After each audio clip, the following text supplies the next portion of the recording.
காவேரியும் குமரனும் ஜெயிலுக்கு போறாங்க பசுபதிய பாக்குறதுக்கு. பசுபதி கிட்ட காவேரி கேக்குறாங்க, என்ன பசு, என் புருஷனை நீ ஜெயில வச்சல்ல, காவேரி உனக்கு பதிலடி கொடுத்துட்டா பார்த்தல்ல.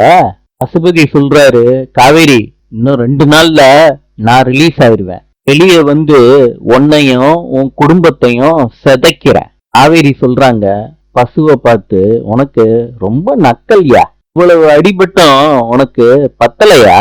பசுபதி சொல்றாரு, இனிமேட்டு நீ வேற பசுபதிய பாப்பா காவேரி.